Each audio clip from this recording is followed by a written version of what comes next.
અત્યારે ક્રેમ ચાલુ થઈ ગઈ છે આગળ અહીંયા ઉતારી દેશે નીચે.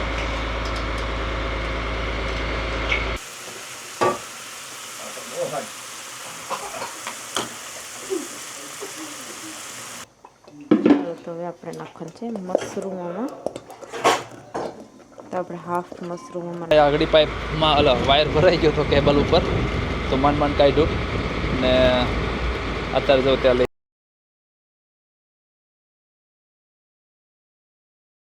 હર હર મહાદેવ, જય શ્રી કૃષ્ણ, જય સિયારામ. તો કેમ છો બધાય? અત્યારે છે ને બપોર પડી ગયો છે. આગળ સામાન લેવા ગયો હતો, સામાન લઈને બધું આવી ગયો. અને આ છે ગઈકાલે અમે બધું અહીંયા તોડફાડ કરી નાખ્યું છે આખું ઘરમાં. આખું દિવાલના વોલપેપર કાઢી નાખ્યા છે અને ફ્લોર પણ કાઢી નાખ્યો છે. તો આ ફ્લોરમાં કોન્ક્રીટ આવ્યું છે અત્યારે આપણે. તો કોન્ક્રીટ તો બહુ સારું કહેવાય કે કોન્ક્રીટ છે. અને બધી વોલ પણ છે ને સાફ પેપર કાઢી નાખ્યા છે. હજી ઉપરના પેપરમાં પાણી મારીને જે રહી ગયા છે ને બાકીના પેપર કાઢવાના બાકી દેખાય. નીચેના થઈ ગયા, ટીવી કાઢવાની છે એટલે હજી આટલું કામ બાકી છે અને કેમેરા છોડાવવાના બાકી છે. તો અહીંયા પણ બધી મંદિરને બધું મૂવ કરી નાખ્યું છે અને અત્યારે જો પાણી મારીને સાફ કર્યું તે આ બધુંમાં પાણી છે અત્યારે. ને આપણે આગળ કનેક્શન એક લેવાનું છે લાઇટનું કેબલ. અહીંયા બે પ્લગ નાખવાના છે અહીંયા કોર્નરમાં, કેમ કે એક એના માટે ને એક આપણા ટીવીને બધું ચાલી શકે એના માટે. તો બે કનેક્શન અહીં નાખવાના છે આગળ. અને ફ્લોર આ આગળ કાઢવાનું છે આપણે, આ ફ્લોર અહીંથી કિચનમાંથી અને આ હોલમાંથી. તો આ હોલનો એટલો ફ્લોર છે એ ને આ કિચનનો આખો ફ્લોર. તો બંને આગળ ફ્લોર કાઢવાની શરૂઆત કરું છું. અને એના પહેલાં તમને સામાન બધી આવી ગયો. અત્યારે ડિલિવરી આવવાની તૈયારી છે. અત્યારે ટાઇલ્સ આવશે આખું એક ફૂલ પેલેટ, એની સાથે એક રેતીનું આવશે, સિમેન્ટ આવશે, બધી વસ્તુ હમણાં આવી જશે. બધી વસ્તુ મૂવ કરી નાખી છે અહીંયાથી. અને જોઈએ છે હજી આપણે છે આ રેગ્યુલેટર મૂવ કરવાના છે. તો આને કાઢી નાખવાના છે પર મિનિટ, કેમ કે આપણે નાખવાના છે અંડર ફ્લોર હીટિંગ. કોન્ક્રીટ આપણી પાસે છે તો આપણે ખાલી પાઇપિંગ જોઈન્ટ કરવાનું છે અને કોન્ક્રીટનો માલ કરી અને ડાયરેક્ટ ફિટિંગ કરવાનું છે આપણે. તો જોતા રહેશો વિડીયોની એન્ડ સુધી જોજો અને લાઈક, શેર અને સબસ્ક્રાઈબ કરવાનું ભૂલતા નહીં. અને વિડીયોને લાઈક, શેર અને સબસ્ક્રાઈબ કરવાનું ખાસ ભૂલતા નહીં. અને જોઈએ છે આપણે તમને આજનું બ્લોગમાં પણ પાછું ઘણું બધું છે તો જોજો. અને વિડીયોને શેર જરૂર કરજો કે જેથી કરીને કોઈને પણ બીજાને મળી શકે. અને ક્યાંથી જોશો એ ખાસ કોમેન્ટમાં લખીને કહેજો.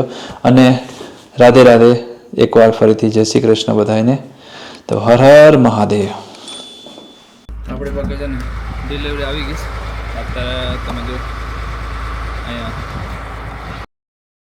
ગાડી આવી ગઈ છે. હવે ઉતારીએ આગળ એટલે એક બેગ ને એક પેલું લાદીનું આખું પેલેટ.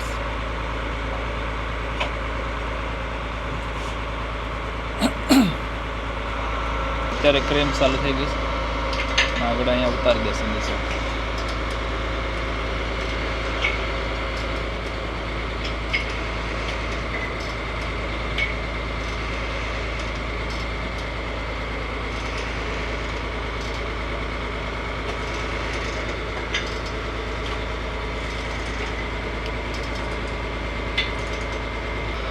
ટ્રોલી છે ને વધારે ઓછી લઈ જવાય નહીં, કેમ કે ઉપર છે ને વાયરિંગ છે.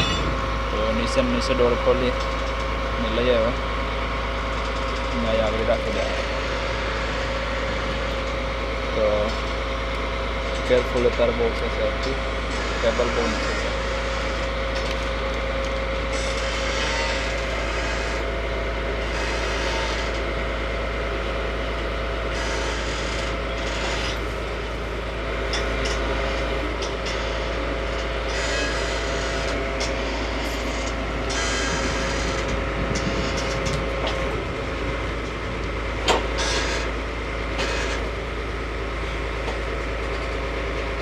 એના નાકા હોય, એના નાકામાં ભેરવી દે એટલે ડાયરેક્ટ આખી બેગ, આખું મોટું 1 ટનનું બેગ હોય આખું ઉપાડ લે અત્યારે. હવે જાય છે પાછું ટાઇલ્સ લેવા માટે. એક પેલેટ લાદી છે એ લાદી ઉપર લે, અને એક બીજું પેલેટ છે 18 બેગનું, એ પેલું છે લાદી ફિટ કરવા માટે.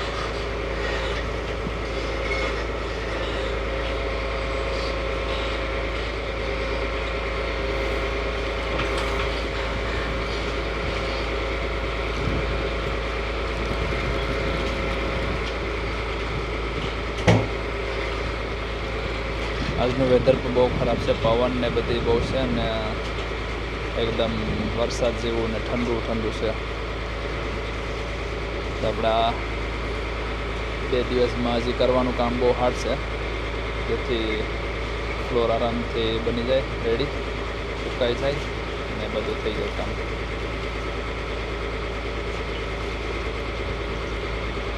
પહેલાં ટાંકું છે ને પહેલાં ટાંકું પટ્ટાવેથી ઉપાડવાના છે, જેમથી લાદી તૂટે નહીં સાઈડમાંથી દબાઈને, એટલા માટે કરીને.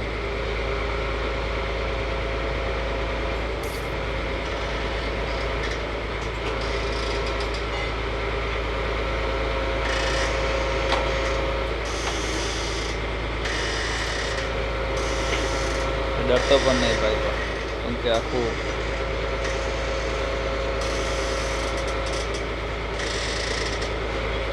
પહેલાં જ ઉપાડી લીધું નહીં.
આગળી પાઇપમાં વાયર ભરાઈ ગયો હતો કેબલ ઉપર, તો માંડ કાઢ્યું ને અત્યારે જો ત્યાં લઈ ગયા ને અત્યારે ઓલું કરે છે.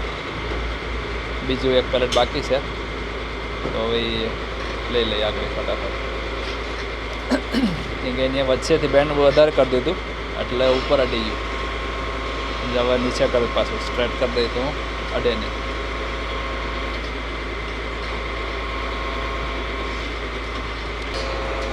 તો હવે આપણી લાસ્ટ પેલેટ આવવા માટે તૈયાર થઈ ગઈ છે, રેડી.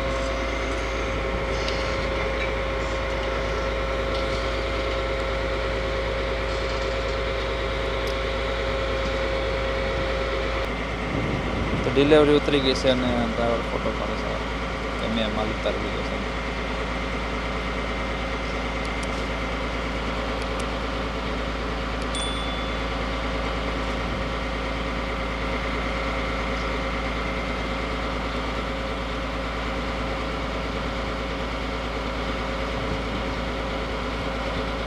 ધ્યાનસિંહને આગળ સ્કૂલથી લઈને આવ્યા ને અહીંયા જો ધ્યાનસિંહ થઈ ગઈ ભૂખી, તો કે સાની બિસ્કિટ ખાવા છે. मैं डिनर बन जाते हुए बस काला वेजिटेबल्स खाते हैं. તો ભૂખી થઈ ગઈ ધ્યાનસિંહ ને ખાવા માંડે આવીને. ને આપણે છે ને આગળ અહીંયા બધું પટિયા કાઢી નાખ્યા છે આખાઈ, ને અહીંયા લાદી પણ થોડીક તોડી નાખી છે. આમાં લાદી હતી થોડીક બાકી છે, હજી થોડીક તોડીએ જ ને હજી लादी मुकवानी से नवी પાઇપ આવી ગયા છે, તે લાઇનિંગમાં નાખવાના છે. અત્યારે માર્કિંગ પહેલાં કરી દઉં, પછી લાઇનિંગ ફિટ કરવાનું ચાલુ કરી દઉં ને આ કચરો બધે આગળ બહાર મૂકી દઈએ ને પછી લાઇન સ્ટાર્ટ કરી દઈએ બનાવવાનું. તો આજે પણ બહુ બધી કામ છે, તો જોઈએ પહેલાં માર્કિંગ કરીએ, પછી લાઇનિંગ કેવી રીતના થાય જોઈએ, અને પછી પાઇપની ફિટિંગમાં કરી દઈએ. રાધે રાધે, જય શ્રી કૃષ્ણ, જય માતાજી બધાને. તો કેમ છો બધા? અમારા બ્લોગમાં બધાનું સ્વાગત છે. અને જો કામ એટલું બધું ચાલુ છે કે વાત શું લોટાઈને કામ કરે છે ઘરમાં. એક માણસ અહીંયા છે, ઘરની હાલત આવી કંઈક છે. તો અહીંયા બધા હીટર હટાવી દીધા છે ઘરમાંથી પહેલાં, અને કિચન તો ના જોવા લાયક છે. એમ કે બધું કામ ચાલુ જ છે. આપણું સ્પેશિયલ રોટલી બનાવવાનું આ ટેબલ છે, એ એક અહીંયા રાખ્યું છે હમણાં. બાકીનું અહીંથી હીટર હટાવે છે હમણાં. કિચનમાંથી હીટર હટાવી દીધું, ત્યાં પણ હીટર હટાવી દીધું છે ને ચાલો આપણે કુકિંગ કરવાનો ટાઈમ થઈ ગયો છે. તો મેં અહીંયા કુકિંગ કરવા આવી ગઈ છે. અને કુકિંગમાં આપણે અહીંયા જો આજે બનાવવાનું છે ટમેટાં, લીલા મરચાં લઈ લીધા છે અને મશરૂમ, ગ્રેવીવાળા મશરૂમ બનાવવાનું છે રોટલી સાથે ખાવા માટે. તો ઘણા દિવસ પછી મશરૂમ મેં ધોઈ અને રેડી કરી રાખ્યા છે. તો આપણે પહેલાં ગ્રેવી બનાવીએ ચાલો મશરૂમ માટે સ્પેશિયલ. તો આપણે તેલ એકદમ ગરમ થઈ ગયું છે અને એમાંથી તેલમાંથી હાળવા લાગ્યો છે એટલે બહુ ગરમ. થોડુંક જીરું નાખી દઈએ અને નાખવાની છે થોડી એવી હિંગ. તો બે વસ્તુ નખાઈ ગઈ છે અને આપણે ગેસ એકદમ ધીમો કરી નાખ્યો છે. અને હવે નાખવાનું છે લીલા મરચાં અને ટમેટાં અને જલ્દીથી ઢાંકી દેવાનું છે કેમ કે તેલ બહુ ગરમ.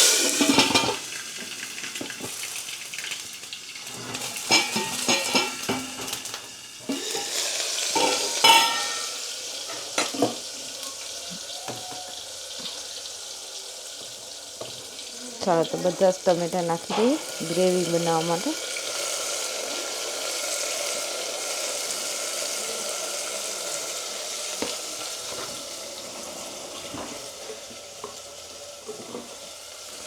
સાથે સાથે સ્વાદ અનુસાર નમક નાખી દઈએ.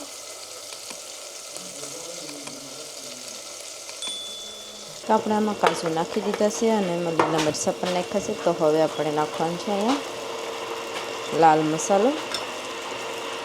તો અહીંયા આપણે 3 સ્પૂન જેટલો લાલ મસાલો અને 1.5 સ્પૂન જેટલું જીરું ધાણા અને 1 ચમચી હળદર. ચાલો મસાલો નખાઈ ગયો.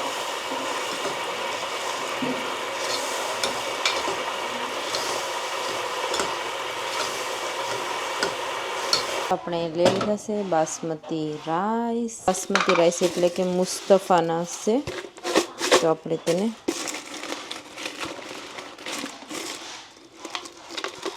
થોડાક એલચી અને સિનેમન્સ નાખી અને બાફી નાખીએ. તો અહીંયા સિનેમન્સ બહુ મોટો ટુકડો છે.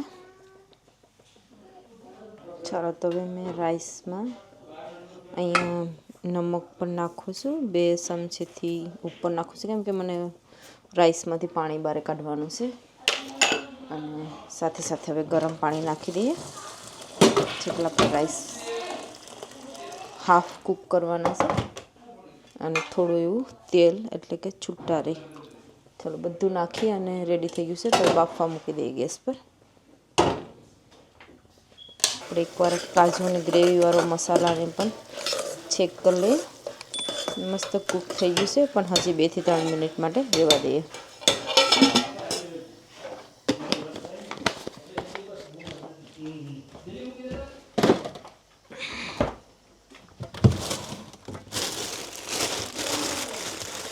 તો આપણે અહીંયા બની ગઈ છે ગ્રેવી રેડી. તો આપણે હવે એને મિક્સ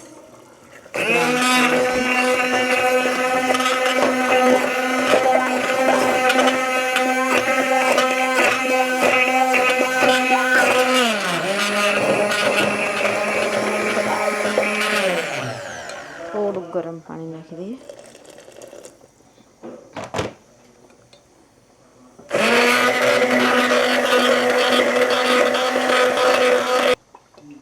તો હવે આપણે નાખવાનું છે મશરૂમોમાં. તો આપણે હાફ મશરૂમોમાં નાખવાના છે.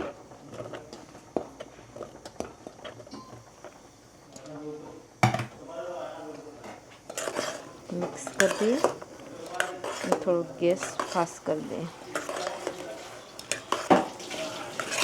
મશરૂમ કૂક થવા લાગ્યું.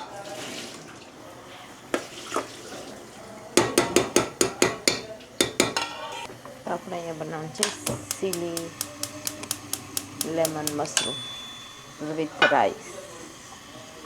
તો ચાલો થોડું એવું ઓઇલ નાખી દઈએ.